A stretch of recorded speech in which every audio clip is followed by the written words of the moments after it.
YTPC, Aristopolis here, smoking my cob, loaded down with Captain Black Copper. Can't say that I've developed an opinion of it yet. So far, it's been more of an emotional response than a physical taste. And I really don't know why that is. But it makes me think of yesteryear when I smoke it. Which I don't know because there were no pipes in yesteryear.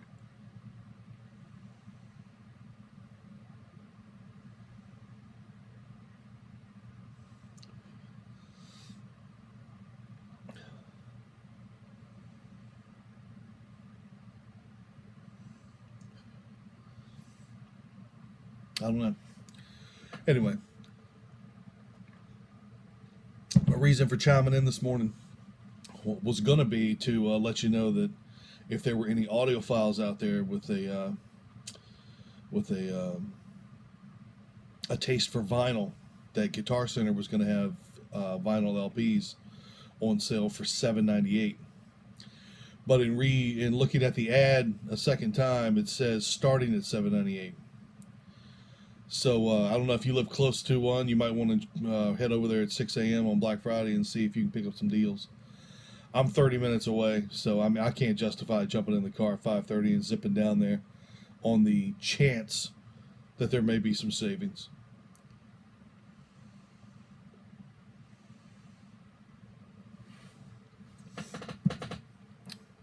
I was really looking forward to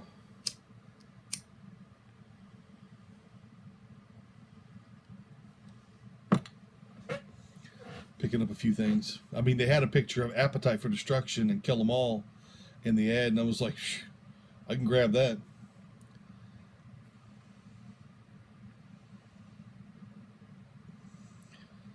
But not if it's just a chance, not a sure thing.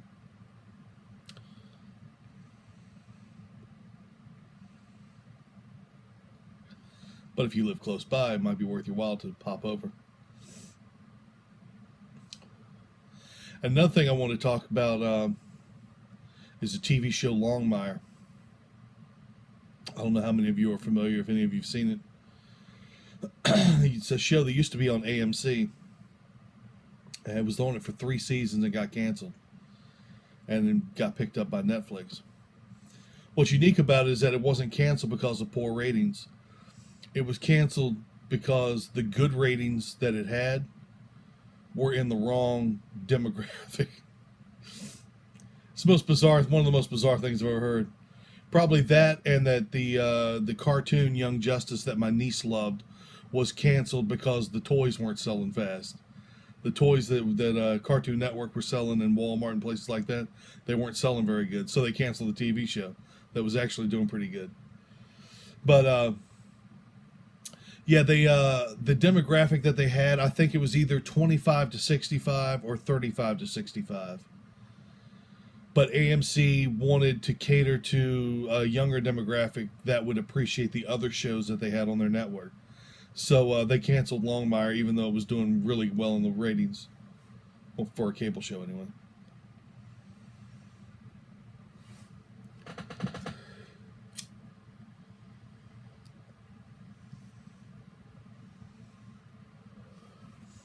So Netflix picked it up. And it took them forever to get the 4th season on. I don't know what the hell the problem was. But they finally aired the 4th season, and it was like not even 6 months after that they threw the 5th season on there. So, but I think that's going to be the regular. It came on in September, and I think that's going to be the regular rotation. Be nice if they threw one on every 4 or 5 months. But I believe that's going to be every September is probably going to be the rotation for the show. If it gets renewed again, I don't know.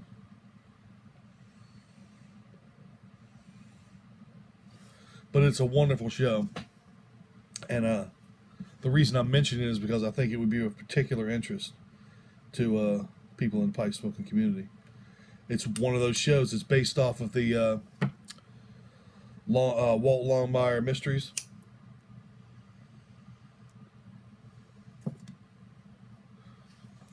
about a sheriff from Amarosa County in Wyoming. And Amarosa County butts up to the Indian reservation up there. And there's a lot of back and forth dealing with the politics between working cases on the res and off the res. And, you know, that age-old conflict between Indians and the white man.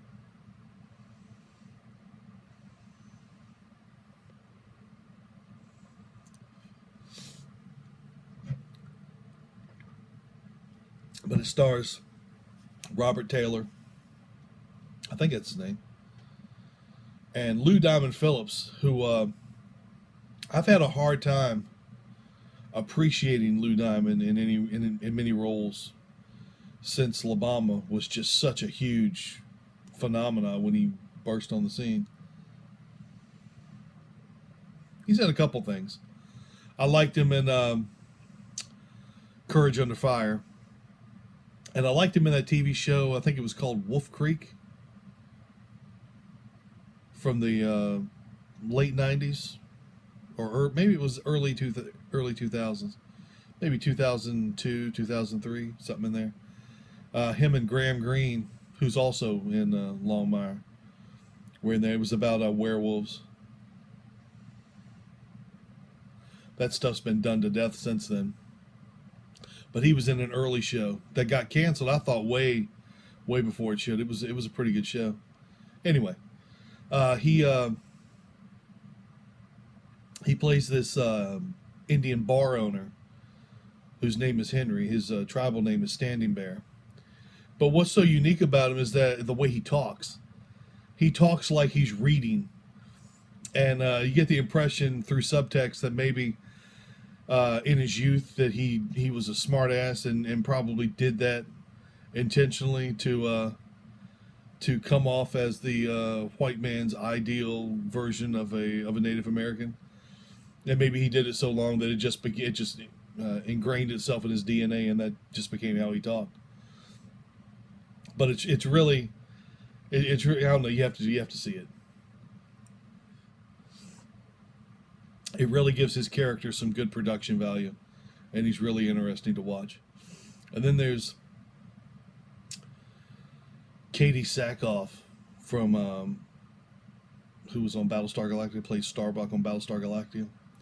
She's in there as one of Walt's deputies named Vicky, and I'm a heterosexual male. And it may be sexist of me to comment, but there is something incredibly animalistic about a woman that can pack herself into some blue jeans. Great production value out of her. Not just because of that. I don't know. It's just a show that's worth your time. A great show to watch. Enjoy a pipe while you watch. And now that it's on Netflix, you can get on there and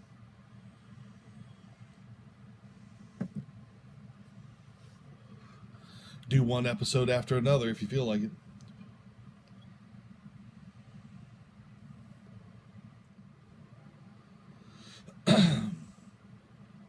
You know another show that I'd like to see on Netflix? Barney Miller. I like the dry humor of that show. And I think one of the reasons why I think of that show now is because guy who just subscribed to my channel, the Smoked Rooster, I think that's his name. I've only looked at his name a couple times. I think that's it. He reminds me a lot of Max Gale. I think that's his name. I know his last name is Gale, but I think his name is Max Gale, the guy who played Wojo Wachowski.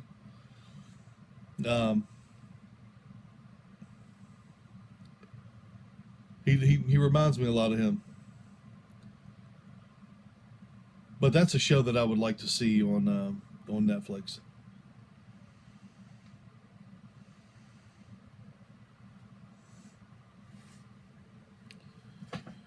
I'm having a horrible time keeping this thing lit. Or maybe I'm just dividing my attention too much to suit it.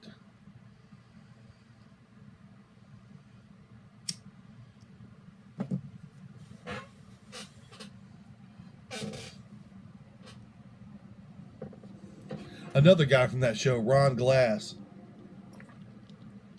I can't remember the detective's name that he played. The African American guy. He always struck me as a really good actor, and I never saw him in anything else. I think he did a show with Damon Wilson, the guy who played Lamont from Sanford and Son. I think they did like a black version of The Odd Couple. Way back, right after Sanford and Son ended. Or Barney Miller. I think Sanford and Son ended a while before Barney Miller.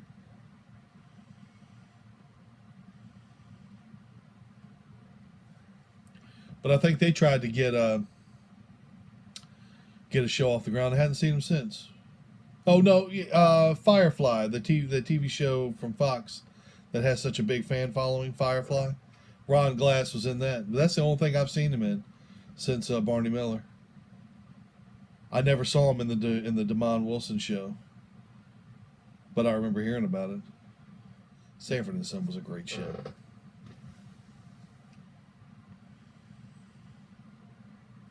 And I think the reason why it was great was because Fred was a racist, and there was no apology whatsoever for the fact that he was racist. Probably because you knew the guy had a reason for being racist. And there was a lot of stuff in that show that wouldn't fly today. Like that hilarious episode where he made fun of the guy that wanted the piano moved, who acted like he was homosexual, or was homosexual. Yeah, that kind of poking fun wouldn't fly today. And those episodes where they went to Vegas, and the guy who played Nick from It's a Wonderful Life, the bartender, who has the most unique voice of anybody I've ever heard. He was in those episodes, and you recognized him right off. I didn't recognize him when I was a kid, but in rewatching it as an adult, you can pick him right out because of the way he talks. He talks like the prototypical gangster, but I think that's just the way the guy talked, because he talked the exact same way in It's a Wonderful Life.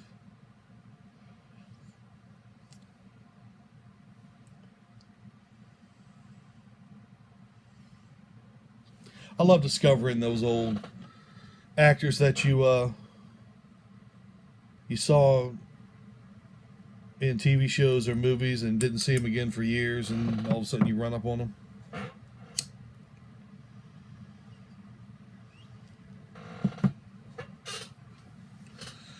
Morgan Freeman is a lot like that for me. When I was a kid, I was a huge, huge fan of the Electric Company. I loved him. Probably the reason why was because they had Spider-Man on there. I was a big comic book fan. But one guy that I really loved was Morgan Freeman. I loved just about every character that guy did. And when the Electric Company went off the air, it went off the air years before I even saw it. But the local PBS station stopped playing the Electric Company at some point during the early 80s. And it never came back. I think they put 3-2-1 Contact on in its place. But I kept watching for a couple of years, hoping that they were going to put that show back on because I loved it so much. Anyway, I never saw Morgan Freeman again. Until one day I went to the movie theater and I decided I was going to do my first double feature. At the mall in Titan. I grew up in Vienna, Virginia. About 30 minutes from D.C., 2 towns over from Fairfax, and about maybe 15 minutes from Tyson's Corner. But Tyson's Corner Mall had two theaters in it, one upstairs and one downstairs. And I decided I was going to do my first double feature. But I was a little self-conscious about going to two movies at the same theater. So I chose one at the upstairs theater and one at the downstairs theater.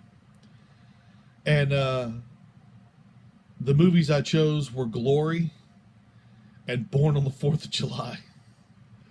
Two war movies in and of itself was bad. But picking Born on the 4th of July as my second movie, well, God knows, man. That's a movie. That's a movie you need to go see. Just that movie and digest that damn thing for the rest of the day. I mean, I was not prepared for the emotional powerhouse of Born on the 4th of July, and that wound up being the second movie.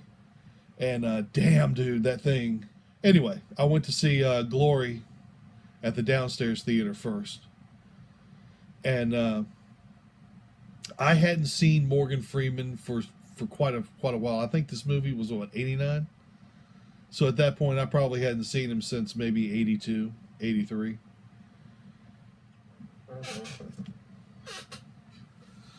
I didn't know that they were allowed to do that. I didn't know that the people on the electric company were actual actors. I thought that they were like educational people. I didn't realize that that was a piece of their career as an actor, or that their career was acting. So I was completely blindsided when he showed up in that movie. Not only was he in that movie, but he was a very good actor, and would have quite an extensive list of high profile roles after that.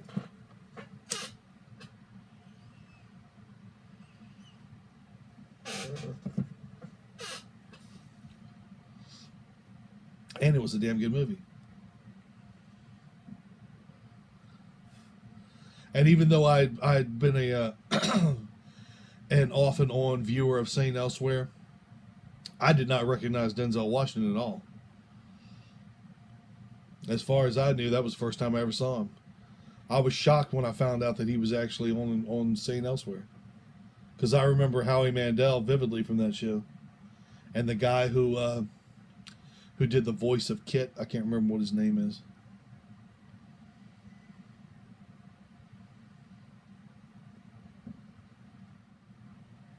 Coming out of that movie after Born on the 4th of July, I don't think I've ever felt so drained in my life. That movie was just powerhouse. But I love that movie. But that's a movie you have to digest that thing.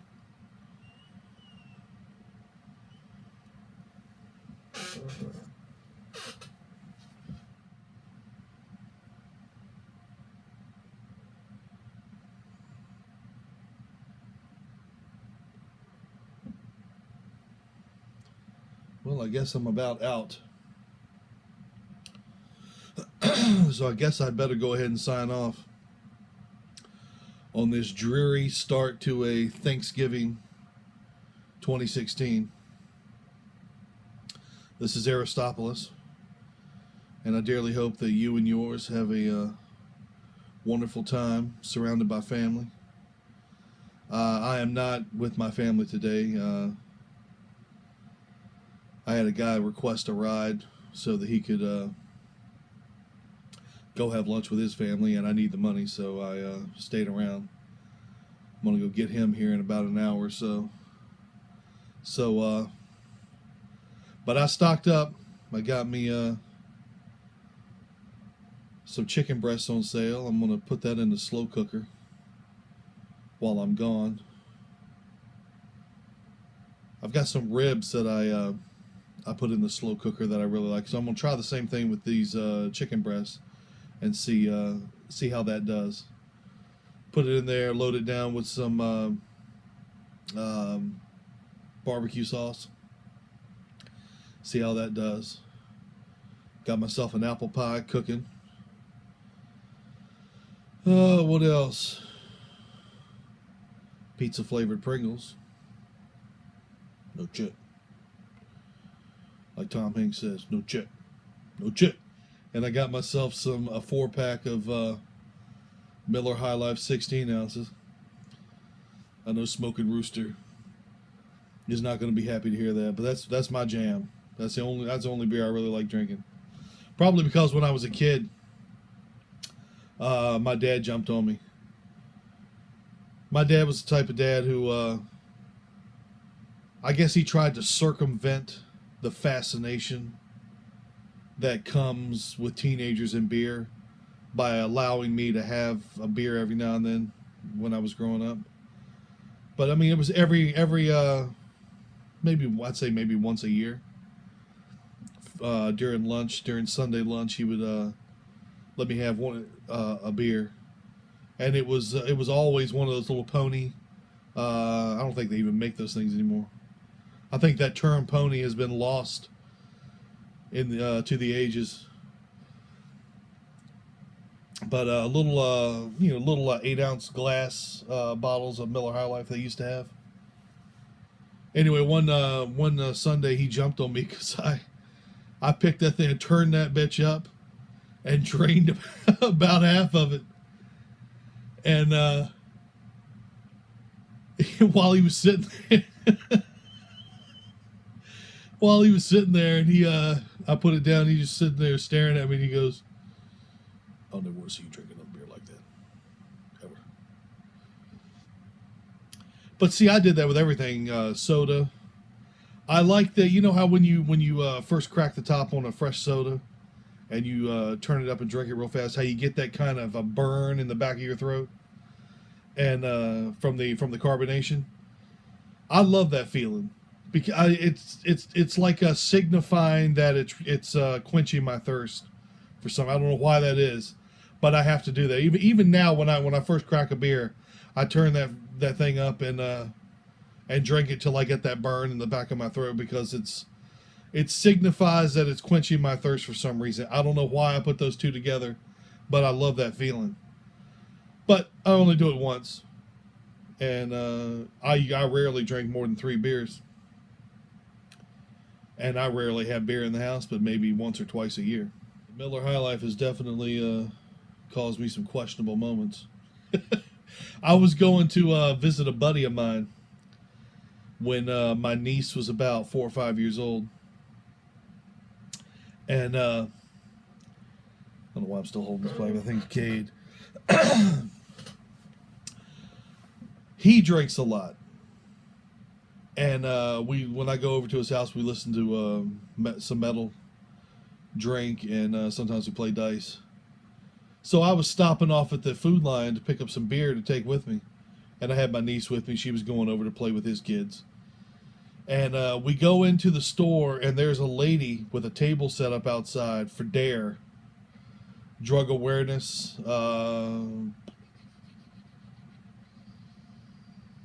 resource, or something. Something to do with, I can't remember what the initials stand for. But she was sitting there, and she watched me and my niece go into the store. And when I go in there, I get a 12-pack of Miller High Life for me and a little bag of M&Ms for my niece. And we're coming back out of the store, and she's no longer sitting there. She's over at her car, packing her car up to leave. And I'm walking by with this 12-pack of Miller High Life, and my niece has got her M&Ms, and out of the peripheral vision, this woman stops what she's doing and stares at me as I walk by. I shouldn't be laughing because a lot of people have problems with it, and it just makes their home life hell, absolute hell. It was just a funny incident that happened. I knew exactly what she was thinking as I'm walking by.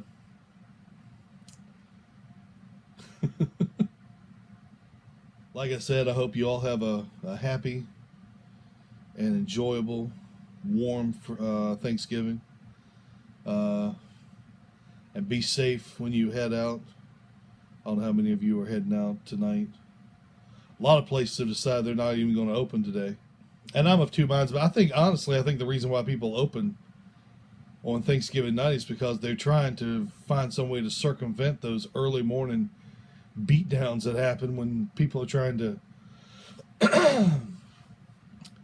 get in the morning. They've been standing in the cold for so long. They want to get in there and get those deals. I think they just try and circumvent that stuff by opening on Thanksgiving night.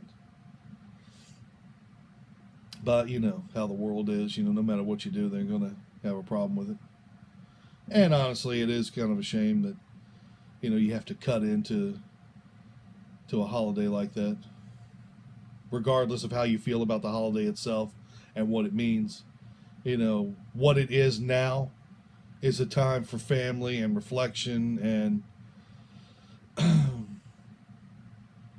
you know, you're not celebrating the I don't know what the hell to say, the obliteration of the Native American people. What was it that John Oliver said? There's only one time when refugees actually showed up and destroyed the existing culture, and we'll be celebrating it on Thursday. We'll be sitting around the table celebrating it on Thursday. You know, regardless of what you think about the origins, that's not really what it represents now. Just like Christmas, it may have started off as a pagan holiday, but that's not what it is now. It's a time for family. And anyway, I'm getting a little preachy.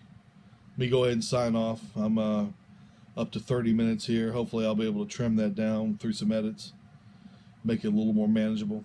Anyway, the Zaristopoulos here. Have a happy Thanksgiving. See ya.